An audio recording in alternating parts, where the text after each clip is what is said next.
नमस्कार, news 8 India में आपका स्वागत है। सत्ता से लेकर समाज तक, सांसद से लेकर सड़क तक, खेल से लेकर खेत तक, अपराध से लेकर अराजकता तक, खबरों को देखने के लिए देखते रहिए न्यूज 8 इंडिया।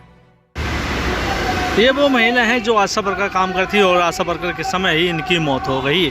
लेकिन सरकार लगातार कहीं न कहीं मुआवजे की बात करते थे, लेकिन उनके ही कर्मचारी मुआवजे दिलाने में असमर्थ नजर आ रहे हैं और आए दिन उनके बच्चों को रोज टरकाने की बात कर रहे हैं। बता दें कि जिस दिल्ली के जंतर मंतर पर हज़ारों की संख्या में आशा वर्कर पहुंचे, उन्होंने कहा कि जिस तरह से आशा वर्कर हमेशा देश के अंदर काम करती हैं, घर से लेकर अस्पताल तक, जच्चा बच्चा से लेकर उनकी स्वास्थ्य सेवा तक सेवा करती हैं, लेकिन सरकार उन्हें उनके हिसाब से मुआवजा नहीं दे रही है। तो वहीं आज दिल्ली के जंतर पर लाखों हज़ारों की संख्या में लोग पहुंचे और सरकार से अपील की है कि हमें भी कम से कम न्यूनतम वेतन दिया जाए। आखिरकार इस बच्ची का क्या कसूर है जो अपने माता के लिए जगह जगह गुहार लगा रही है और जगह जगह एप्लीकेशन दे रही है, लेकिन जो वहाँ के सीनियर अफसर हैं इस बच्ची की नहीं सुन रहे हैं। आखिरकार उत्तर प्रदेश के अंदर योगी सरकार है और योगी सरकार कहीं न कहीं सख्त है, उसके बावजूद भी वहाँ के जो कर्मचारी हैं इस तरह से इन गरीब बच्चों की या इन गरीब महिलाओं की नहीं सुन रहे हैं। आखिरकार इन बच्चों ने योगी सरकार से मिलने की क्यों अपनी ठान रखी है और कहा कि हम योगी सरकार के पास अपने पूरे दस्ता के साथ, अपने पूरे परिवार के साथ योगी सरकार से मिलेंगे ताकि हमें इंसाफ मिल सके। क्योंकि बता दें कि जिस तरह से उनकी माता काम करती थी उसका 2 लाख रुपए और प्लस बैंक का 2 लाख रुपए मिलना था, लेकिन अभी तक इन्हें कोई भी मुआवजा नहीं मिला है। एक तरफ तो देश के प्रधानमंत्री इन महिलाओं को लिए सम्मान की बात करते हैं, वहीं उत्तर प्रदेश के मुख्यमंत्री लगातार आशा वर्कर की बढ़कर तारीफ करते हैं, लेकिन अभी तक इन्हें कोई भी मुआवजा नहीं दिया जा रहा। आखिरकार सरकार गलत है या फिर वहाँ के जो कर्मचारी हैं वो गलत हैं, ये देखने वाली बात होगी। क्योंकि योगी सरकार एक बहुत अच्छा सराहनीय काम करती है, लेकिन कुछ ऐसे लोग हैं जो इन गरीबों की नहीं सुनने देते और ना ही इनकी कोई कंप्लेंट आगे जाने देते हैं। आखिरकार इन बच्ची और इन महिलाओं ने एक अपील की है कि अब हम योगी से मिलेंगे और अपनी समस्याएं सुनाकर उनको बताएंगे कि हमारे साथ क्या इंसाफ किया जा रहा है। आखिरकार कहीं न कहीं इन बच्चों के साथ गलत व्यवहार किया जा रहा है और वो जिम्मेदार कौन होगा ये तो सरकार ही जब इसका फैसला लेगी और जांच बैठाएगी तो सामने आएगा। क्योंकि ऐसे बच्चों के साथ, क्योंकि छोटे छोटे बच्चे हैं, अपना घर परिवार कैसे चलाएंगे, क्योंकि उनकी माता ही आशा वर्कर में काम करती थी और आशा वर्कर के समय ही उनकी मृत्यु हुई थी। देखिए ये खास न्यूज़, क्योंकि सरकार को चुनौती भी है और ऐलान भी है। क्योंकि देखिए सरकार लगातार कहीं ना कहीं, देश के प्रधानमंत्री भी आशा वर्करों का तारीफ करते हैं। कोविड के समय सबसे ज़्यादा काम आशा वर्करों ने ही किया था और उनकी तारीफ भी की गई थी, लेकिन जब कोई घड़ी आती है, कुछ समस्या होती है, तो उस समय सरकार हो या फिर स्थानीय प्रशासन हो, कोई मदद नहीं करता है। ऐसे में कई सवाल खड़े होते हैं, क्या बयानबाजी ही खाली एक ढकोसला है या फिर धरातल पर जो काम हो रहा है वो एक ढकोसला है। क्योंकि जिम्मेदारी जिसकी होती है वही जिम्मेदारी निभाता है। बच्चे का कहना है कि मैं भी अपनी माता की तरह आशा वर्कर बनकर लोगों की सेवा करना चाहती हूँ, लेकिन उसको अभी तक कोई भी काम नहीं दिया गया और ना ही उसको उसके माता जो माता है उसका मुआवजा देगा है। तो ये बड़ा सवाल खड़ा सामने होता है। देखिए ये खास रिपोर्ट न्यूज़ की जगह मुझे अगर काम करने का मौका मिल जाता तो भी ठीक रहता। हम अपने पढ़ाई के लिए निकाल लेते, जब तक यहाँ पे हैं तब तक। आपने ऑनलाइन मेल डाली? कुछ नहीं डाले हैं सर, हम यहाँ से जाने के बाद करेंगे। जी सर, लेकिन ये लोग कह रहे थे ना कि हम करेंगे, कुछ कार्रवाई करेंगे, इसलिए हम लोग भरोसा किए। कब तक बातें मानेंगे? अब इसीलिए ना आपके पास आए हैं। लीजिए जो हम लोगों का बीमा हर माह में कट रहा है, तो मान लीजिए आज हमारी 4 बहनें चली गई हैं, उन लोगों की कोई सुनवाई नहीं हो रही है। अगर ये मान लीजिए कोई अफवाह है तो बताइए, ताकि हम लोग बैंक से अपना सारा पैसा सारा बीमा हटवा दे रहे हैं। हमारी कुछ बहनें, हमारी सारी बहनें का, हमारी 4 बहनों का पता ही चल गया कि उन लोगों को कुछ नहीं पता चला। हॉस्पिटल पे जाने के बाद वो लोग कह रहे हैं कि हम लोग कुछ जानते ही नहीं हैं। नहीं सर, हम लोगों के पास कागज है। जो 49 साल से ऊपर जो महिला हैं उनका बीमा कटता है, जो 2 लाख रुपए का माननीय प्रधानमंत्री जी के द्वारा कटवाया जाता है। और एक अटल पेंशन योजना के तहत जो 38 साल तक की महिलाएं थी उन लोगों का कट रहा था। 2 तरह का पैसा कट रहा था। जो प्रति माह कट रहा है वो अटल पेंशन योजना है, और जो 2 लाख का बीमा है वो आकस्मिक निधन वाला बीमा है। लेकिन हम लोगों को इसका लाभ नहीं मिल रहा है, और सरकार बार बार किसान सम्मान निधि बढ़ा रही है, तमाम तरह के पेंशन बढ़ा रही है, लेकिन किसान क्यों ये सरकार भूल जाती है कि हम उसी किसान की बहू बेटियां हैं और उसी किसान के घर में रह करके ये आशा बहू का काम करती हैं। लेकिन इस बार हम लोग हार नहीं मानेंगे। अगर नहीं करते हैं तो इसके लिए बहुत बड़ा आंदोलन होगा, और इसके लिए हम सड़क पर उतरने का काम करेंगे। क्या नाम है? उर्मिला सिंह। आज यहाँ पर पहुँचे आप जनता मंदिर पर, काफ़ी किलोमीटर से जाएगा, पिछली बार भी आए थे जी। सरकार ने आपकी बात सुनी? नहीं, अगर सुनी होती तो हम यहाँ आते क्यों? आने का मकसद ही नहीं रह जाता। तो क्या मांगे हैं आपकी? मांगे वही है कि जिस तरह से मजदूर 400 लेके जा रहा है, अगर 400 की रेशियो से हमको भुगतान करते हैं तो कम से कम 12-15 हज़ार हमारा होता है टीए लेकर के, तो वही 15 हज़ार वेतन हमारा लागू कर दें, फिर हम लोग संतुष्ट होकर के अपना कार्य करेंगे। हमारी बहनें जो हैं जो मर जा रही हैं, उनका जो माननीय प्रधानमंत्री के द्वारा जो बीमा कटा है SBI बैंक से, उसका लाभ नहीं मिल रहा है।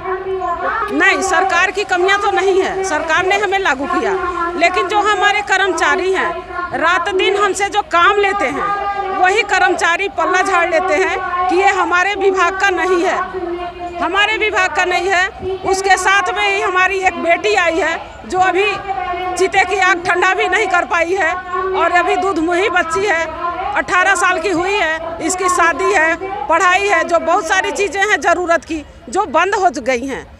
पढ़ाई भी छोड़ दी है बिटिया, अब हम क्या करें? हम नहीं है, इसलिए बिटिया आई है। आप बिटिया से ही पूछ लीजिए इसकी हकीकत क्या है। रूपांजलि त्रिपाठी। क्या हुआ था? सर मम्मी को कैंसर हुआ था। सरकार की तरफ से कुछ मदद मिली? कुछ नहीं सर, कोई मदद नहीं मिला। सरकार काम कर रही थी मम्मी 7 साल से काम कर रही थी। 2015 से उनका काम लगा था वहाँ पे। तो आप लोगों ने कहीं गुहार लगाई?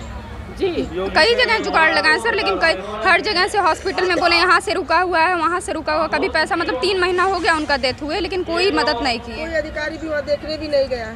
अधिकारी देखने भी नहीं गए, और गए भी तो मतलब कुछ बोले नहीं, बोले कि सपोर्ट होगा, लेकिन सपोर्ट कुछ नहीं हुआ वहाँ पे। सर्टिफिकेट मृत्यु प्रमाण पत्र हम लोग तुरंत बनवाए थे सर। क्या लगता है कि सरकार इतना ही है, हमको यही उम्मीद है कि आप लोग कुछ कार्रवाई कीजिए उनके ऊपर। जी सर। योगी तो कब आज ये लोग मतलब रोक लगा रहे थे कि हम देंगे, लेकिन यहाँ से फंसा हुआ वहाँ से फंसा हुआ हमेशा किए, तो हम लोग भरोसा किए, लेकिन अभी तक कोई कार्रवाई नहीं की है हॉस्पिटल वाले। गौरवपुर में तो योगी को पहुँचोगे आप लोग? पहुँचेंगे, यहाँ से जाने के बाद पहुँचेंगे, क्योंकि अब सुनवाई नहीं हो रही है। अधिकारी जब पल्ला झाड़ ले रहे हैं तो हम कहाँ जाएंगे? अपने मुख्यमंत्री के पास ही जाएंगे, और इस बार हम पूरे तैयारी के साथ जाएंगे, क्योंकि 1 वर्ष में हमारी 4 बहनें जा चुकी हैं, और ऐसे ज़िले में पूरे ज़िले में कम से कम 10-12 संख्या में हमारी बहनें मरी हैं। किसी का एक्सीडेंट हो गया है, किसी का भी, कहीं मिलता भी है पैसा। कई लोग हमसे बताएं कि हमारे यहाँ मिलता है, पैसा दिलवाए हैं बच्चों को, लेकिन हमारे यहाँ बिल्कुल नहीं मिलता है पैसा। ऐसा पता नहीं क्यों, क्या रूल है वहाँ का।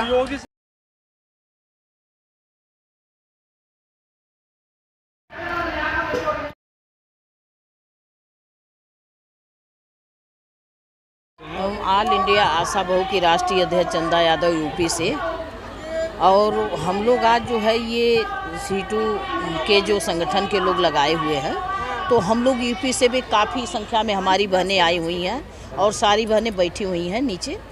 और हम लोग की मांग यही है कि जो सरकार हमको प्रोत्साहन दे रहे हैं, वो प्रोत्साहन की जगह पर एक नियमित वेतन दिया जाए, और राज कर्मचारी का दर्जा दिया जाए।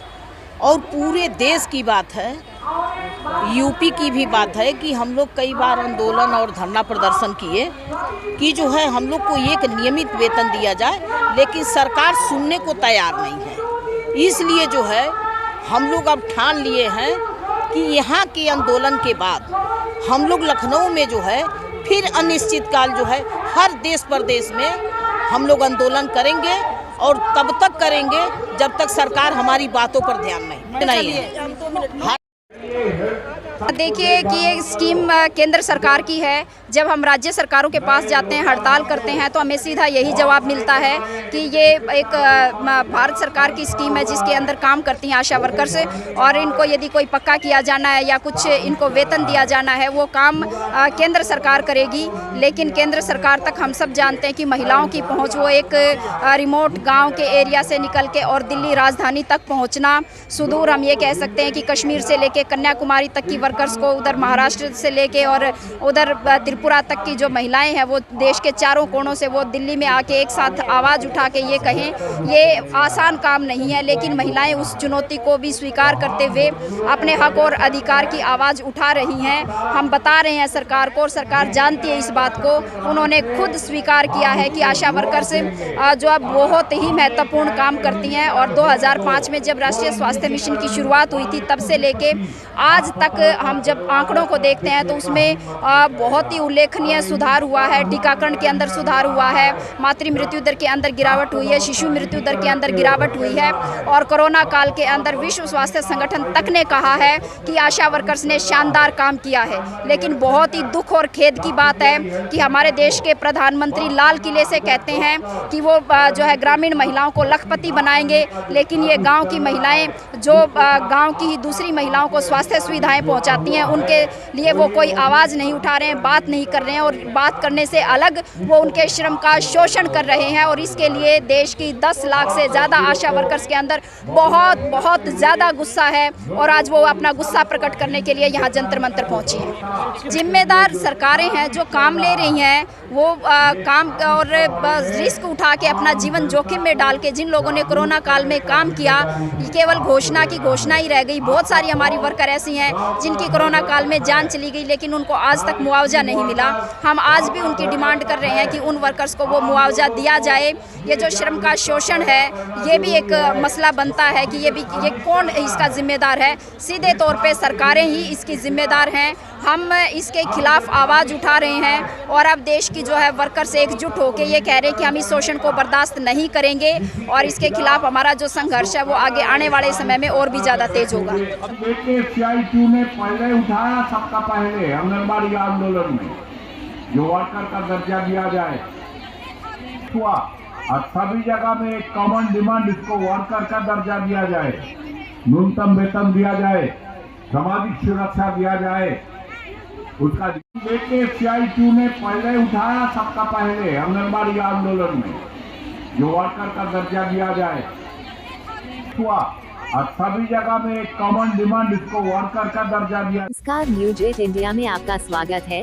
सत्ता से लेकर समाज तक, सांसद से लेकर सड़क तक, खेल से लेकर खेत तक, अपराध से लेकर अराजकता तक, खबरों को देखने के लिए देखते रहिए न्यूज 8 इंडिया।